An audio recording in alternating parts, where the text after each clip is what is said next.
Mga akalang lalaki pero lumantad na gay celebrity sa mundo ng showbiz. Medwin Marfil. Noong mga nagdaang 3 taon ay pabalik-balik ang lead vocals ng bandang True Fate na si Medwin Marfil sa Amerika para sa trabaho kasama na rin ang kanyang LDR relationship. Pero ginulat niya ang publiko nang lumabas ang litrato ng kanyang kasal noong nakaraang araw lamang. Ikinagulat ng marami na sa kapwa niya lalaki ikinasal ang singer. Si Mark Angeles ay kanyang high school batchmate at noong nakaraang weekend ginawa ang kanilang intimate beach wedding sa Rockaway Beach sa Pacifica, California. Matapos ang kasal, mag-aasikaso na si Medwin ng mga papeles at kailangan na manatili muna siya sa Estados Unidos.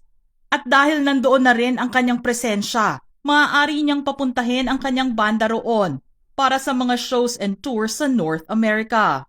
Naniniwala si Medwin na magbubukas din ito ng oportunidad para sa True Fate, pero nilinaw niya na hindi maghihiwalay ang kanyang banda. Raymond Gutierrez. Ipinanganak man na may kakambal, ipinakita ni Raymond na magkaiba sila ni Richard pagdating sa mga hilig nila habang sila ay lumalaki. Binasag ni Mond ang kanyang katahimikan tungkol sa kanyang sexual orientation. Inamin niya na siya ay isang gay. Nagpakatotoo siya at sinabing mahirap noon na kumawala sa anino ng kanyang kambal na si Richard. Pero naisip ni Mond na utang niya sa kanyang sarili, sa kanyang pamilya, at mga kaibigan ang magpakatotoo. Makalipas naman ng ilang buwan ay ipinakita niya sa pamamagitan ng IG post ang kanyang boyfriend na si Robert William. Ipinakita niya sa kanyang mga followers ang litrato nila habang naglalakad sa beach at isang photo booth snaps collage. Unang binuksan ni Mond ang tungkol sa kanyang bagong relasyon sa isang episode ng Superhuman podcast ni Will Dasovich. Sinabi niyang nakilala niya si Robert noong January 2022 at mas seryoso sila sa kanilang relasyon ngayon. Mark Bautista. Taong 2018 nang umamin si Mark tungkol sa kanyang sexual orientation. Sinabi niya na isa siyang bisexual, kung saan attracted siya sa parehong babae at lalaki. Ang kanyang unang relasyon ay sa isang lalaki na naging demanding kaya sila naghiwalay. Pero may niligawan din siyang mga babae kasama na ang singer na si Sarah Geronimo.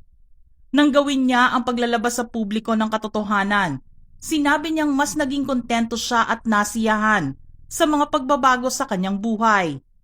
Unang career break ni Mark ay noong sumali siya at maging grand finalist sa singing contest na Star for a Night at nagwagi bilang 3rd place. Taong 2004 naman ang pumirma siya ng kontrata sa ABS-CBN na naging host din ng Search for the Star in a Million Seasons 1 and 2. Pero lumipat din siya noong 2010 sa GMA Network. Noong 2014 naman ay nabigyan siya ng pagkakataon na mag-perform sa London para sa musical na Here Lies Love. Prince Stefan. Nakilala si Prince noong sumali siya sa 4th season ng reality-based artista search ng GMA7 na Starstruck, The Next Level noong 2006. Nagkaroon din siya ng ilang mga proyekto sa nasabing network. Panandalian naman siyang nagpahinga sa showbiz at bumalik noong 2015 at gumawa ng proyekto sa ABS-CBN. November 2016 naman ay umamin si Prince na siya ay isang gay. Magmula noon ay nakakatanggap na siya ng mga gay roles pero sinabi niyang hindi niya gusto na ma-typecast sa mga gay roles. Naging karelasyon naman ni Prince ang Singapore-based model na si Paulo Amores. Subalit hindi nagtagal ang kanilang relasyon at 2018 nang magdesisyon silang maghiwalay. Matapos naman ang 5 taon niya sa ABS-CBN, bumalik siyang muli bilang isang kapuso. Bibi Gandang-Hari. Matinee idol noong 90s ang dating pagkakakilanlan ni Bibi na si Rostom Padilla. Ikinasal din siya sa young actress noon na si Carmina Villaruel kahit 19 pa lang ito. Pero nauwi rin sila sa hiwalayan at ipinagkaloob ng korte ang annulment noong 2002. 4 years later ay pumasok siya bilang official housemate sa Pinoy Big Brother Celebrity Edition Season 1. Dito niya inilabas ang isang sikreto na gumulat sa lahat ng mga manonood. Inamin niya na siya ay isang gay.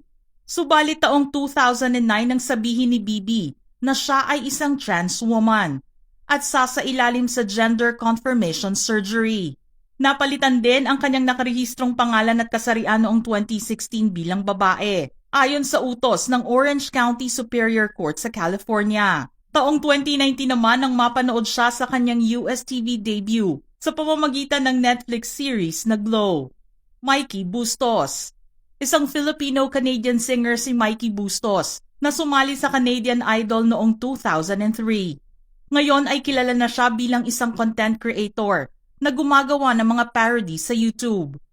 Taong 2006 nang umuwi ng Pilipinas si Mikey at naging guest sa mga TV shows ng GMA7 at ABS-CBN.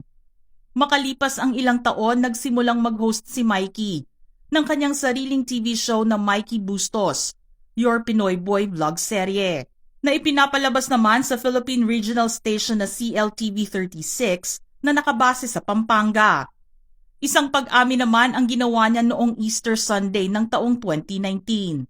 Sinabi ni Mikey na isa siyang gay.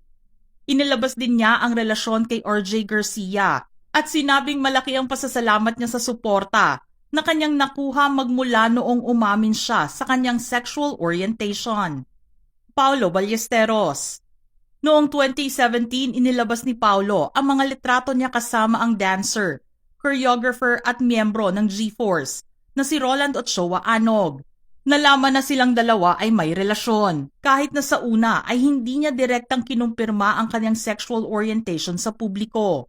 Pakiramdam naman ni Paulo na hindi na kinakailangan pang kumpirmahin kung siya ay gay. What you see is what you get, ika nga. Magaling naman si Paulo sa beauty transformation at kahanga-hanga ang kanyang mga obra sa paggaya sa itsura ng iba't ibang mga celebrities. Pero bago ito ay ipinareha pa siya kay Shara Soto.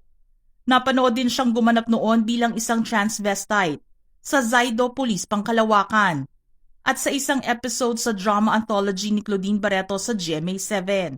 Mayroon naman siyang isang anak na babae sa ex-girlfriend na si Katrina Nevada at hindi niya itinago kay Kira ang kanyang gender preference. Jovit Moya. Nakilala si Jovit noong unang makasama ito sa That's Entertainment ni Herman Kuya Germs Moreno noong 1985. Matapos ay naging contract star siya ng Seiko Films at madalas gumaganap bilang kontrabida. Ikinagulat naman ng marami dahil sa programang Out ng GMA Network noong 2004. Tinuldukan ni Jovit ang mga spekulasyon tungkol sa kanyang sexual orientation. Dito niya inamin na isa siyang gay. Pero may anak si Jovit, ang aktor na si Rob Moya.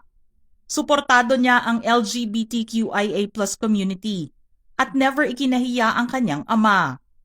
Taong 2000 naman ay naging pulis si Jovit na napasali sa Aviation and Security Group.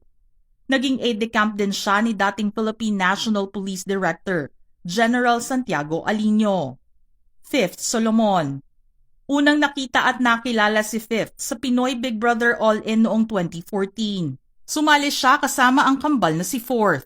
Doon din nalaman ng publiko na sila ay kapatid ng komedyanteng si Charis Solomon, na contract artist naman ng GMA7.